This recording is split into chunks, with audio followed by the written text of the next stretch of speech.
Content tayo ulit. Dahil lanang ulan, diretso tayo ulit. Ayun no. Dito okay na dito, papuntang Pagsanghan. At ngayon, sinubukan natin ma-vlog itong Pagsanghan. Tayo lang natin sila. Ayun no. Medyo mahaba to. Punta dun. Matapos nito, okay na, dire-diretso na rin dun. Semento na lahat. At dito na lang talaga. Ito yung panghuli. Oh, tapsik ah.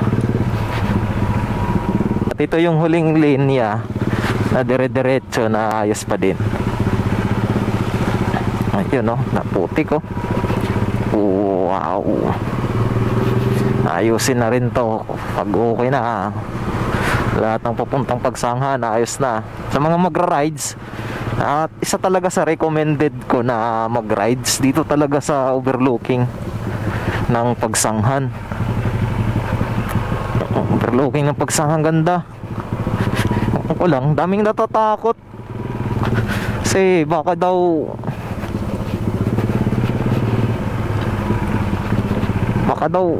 makita nila yung portal. Natatakot sila na pumunta ng Pagsanghan.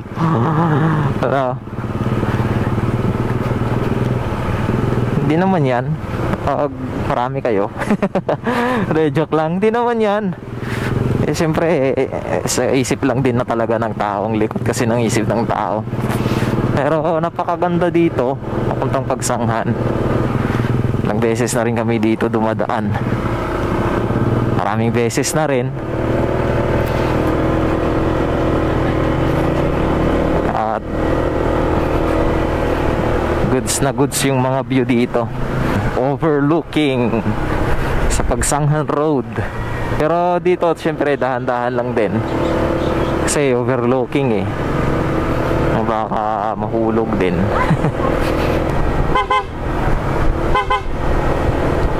Pagdating mo dito, napakaganda na ng daan mo papuntang Pagsanghan. Halos doon na lang inaayos pa. Pero pagdating dito, napaka-goods na ng daan. Napakaganda na ng daan punta doon. At dito, dami pang mga kwampa.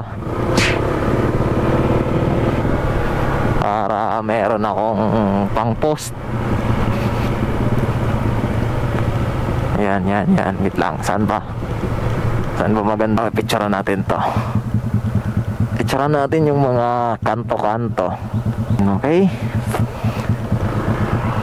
What's up? Picturean natin para meron tayong pang-post dito sa yun, ang ganda rin dito ng view. Oh, di ba?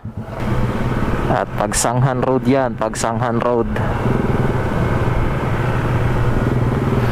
Dito napakaayos din